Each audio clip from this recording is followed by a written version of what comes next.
কাকু। বলো মা। আপনি একদম চিন্তা করবেন না, কাকিমা তো যাচ্ছেই, কাকিমার সঙ্গে আমিও যাব। বাহ বাহ। এই বাড়ির সবাই হয়তো এখন যেতে পারছে না, কিন্তু একদিন সবাই যাবে, আপনি দেখবেন। আর তোতা আসমানকেও একদিন একসঙ্গে এই বাড়িতে আসতেই হবে, আমার বিশ্বাস। আপনি শুধু তোতাকে আর আসমানকে বলবেন যেন ওরা যত তাড়াতাড়ি সম্ভব নিজের পায়ে দাঁড়িয়ে যায়। আমরা তো যাচ্ছি, আমরা গিয়ে বলবোই, কিন্তু তবুও বারবার করে আপনি বলবেন কিন্তু কাকু। হ্যাঁ মা। কারণ ওদের দুজনের মধ্যেই কোয়ালিটি আছে, দুজনের মধ্যেই ক্ষমতা আছে, ওরা পারবে। আপনি তো বুঝতেই পারছেন যে এখন মানে এই পৃথিবীতে সবাই শুধুমাত্র ক্ষমতার বশ, গুণের বশ। কিন্তু সময় পাল্টায়, জীবনও পাল্টায়। আজ ওদের কিচ্ছু নেই, তাই কেউ ওদের সাপোর্ট করছে না, কিন্তু যেদিন ওদের পাশে সবকিছু থাকবে সেদিন দেখবেন সবাই ওদের সাপোর্ট করবে।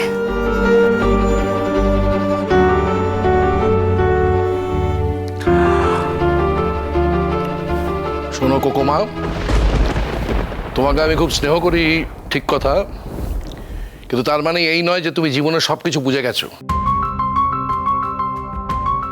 সবার তো নিজের মত প্রকাশ করার স্বাধীনতা আছে।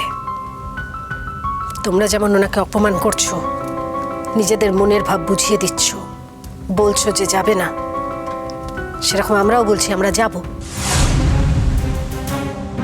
তোমরা তোমাদের মত অনুযায়ী চলতে পারো, আর আমরা আমাদের মত প্রকাশ করতে পারি না। শুনুন, আমাদের তোতা এরকম কাজ কখনোই করতো না, আমরা সেভাবে ওকে মানুষই করিনি, কিন্তু এখন করছে কারণ ওর মা উস্কানি দিয়েছে তাই করছে। আর আমার ছেলেটা তো মরে বেঁচে আছে, আর আমি মা হয়ে এখানে বসে বসে শুধু দেখছি। ওর মেয়েকে ও কোলেপিঠে করে এত বুকে করে মানুষ করেছিল, সেই মেয়েটি এমন একটা ছেলের সঙ্গে চলে গেল যে মানে সমাজে তার কোনো পরিচয় দেওয়াই যায় না। কেন পরিচয় দিতে আপত্তি কোথায়? ইউনিভার্সিটিতে তো আরো ছেলেমেয়েরা কাজ করে, উনি তো সবার পরিচয় জানেন, তা হঠাৎ আমার ছেলের পরিচয় দিতে ওনার আপত্তি কোথায়? দেখুন, বাবা হিসেবে এই কথাটা শুনতে আমার কিন্তু খুব গায়ে লাগলো।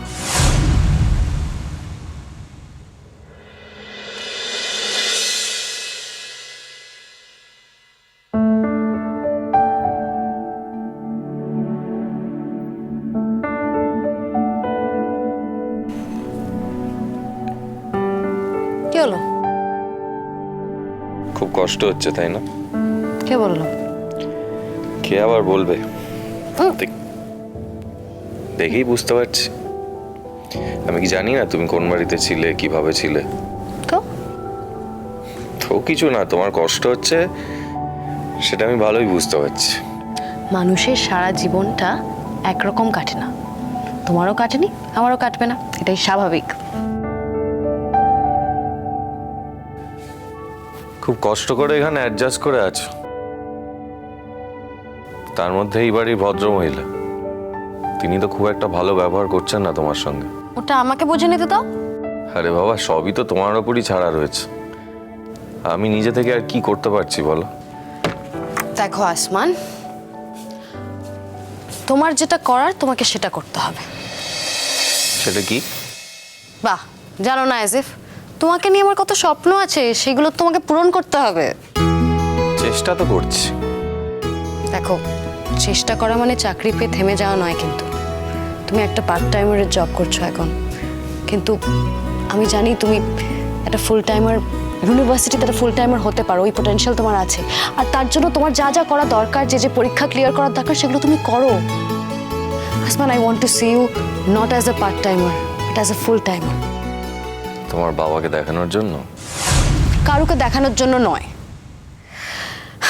শুধুমাত্র প্রমাণ করার জন্য যে আসমান কারুর থেকে কোনো অংশে এইটুকুও কম নয়। আর সেটা প্রমাণ করা আমার জন্য কতটা ইম্পর্টেন্ট তুমি তো বুঝতে পারছো। ঠিকই বলেছো তুমি, তোতা তুমি ভেবো না আমি হাল ছেড়ে দিয়েছি। একটা চাকরি পেয়ে থেমে যাব এমনটা কিন্তু নয়। বাই দ্য ওয়ে, তুমি কি করবে এবার? কেন? আমিও চাকরির চেষ্টা করব। কিন্তু তোমার তো বিদেশে পড়তে যাওয়ার কথা ছিল। দেখো, কিছু পেতে গেলে কিছু ছাড়তে হয়। আমি তোমাকে পেয়েছি, তাই ওটা তোমাকে ছাড়তে হবে। এক জীবনে সবকিছু পাওয়া যায় নাকি? তোমার বাবা মায়ের স্বপ্ন ছিল যে তুমি বিদেশে একদিন পড়াশোনা করতে যাবে। এমনিতেই আমার কাছে এসে থাকছো, তাই নিয়ে তোমার বাবা মা দাদারা পরিবারের সকলে খুবই আঘাত পেয়েছে। এখন যদি তুমি পড়াশোনাও ছেড়ে দাও, ফার্দার স্টাডিজ না করো, ওরা কিন্তু কোনোভাবেই অ্যাকসেপ্ট করতে পারবে না সেটা। তোতা এক্ষুনি যাওয়ার কথা তো ভাবছি না, দরকার হলে পরে যাব। কিন্তু সময়টা তো একটা ফ্যাক্টর। তুমি কি আমার টিচার নাকি খালি লেখাপড়ার অ্যাডভাইস দিয়ে যাচ্ছ? আমি তোমার টিচার কেন হব? কি করে হব? এই যে শুনুন, আপনার ছেলে ইউনিভার্সিটিতে একটা পার্ট টাইমের কাজ করে। হ্যাঁ, আপনি কি মনে করেন যে আমি আপনার ছেলের সঙ্গে বিয়ে হয়েছে বলে আমি আপত্তি করছি? না, আমার আপত্তির অন্য কারণ আছে। কারণ ওই ছেলের মধ্যে কোনো মনুষ্যত্ব নেই। যদি মনুষ্যত্ব থাকতো আমি রাজি হতাম। যে ছেলে তার স্যারের মেয়েকে বিয়ের রাত্রিতে তুলে নিয়ে যায়, আবার তাকেই বিয়ে করছে, এখন কোনোদিন ক্ষমা করব না।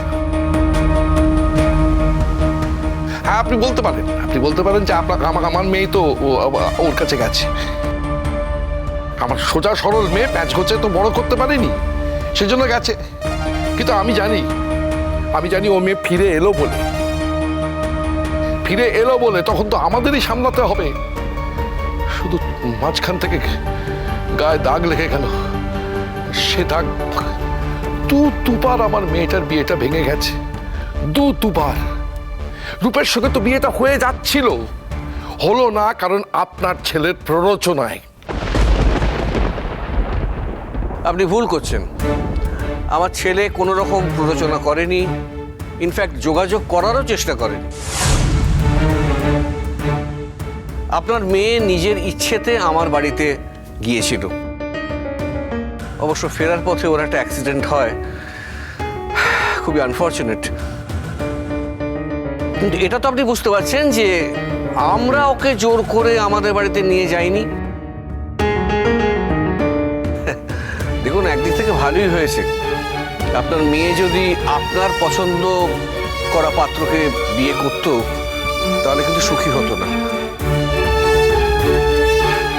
মানে যদি ও মানিয়ে চলতে না পারতো, যদি অসুখী হতো, তাহলে কি হতো?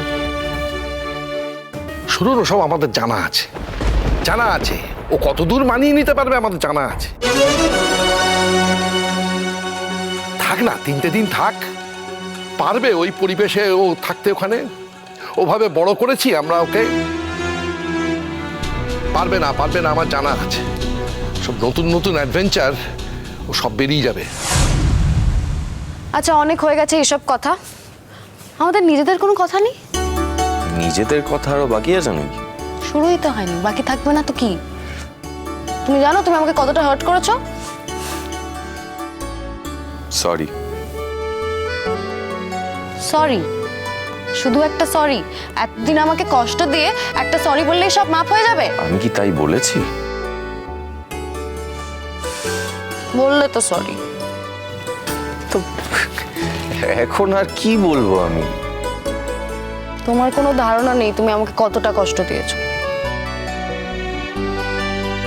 তোমারও কোনো ধারণা নেই তোমাকে কষ্ট দিতে গিয়ে আমি তার থেকে কত গুণ বেশি কষ্ট নিজে পেয়েছি। জল থই থই ভালোবাসা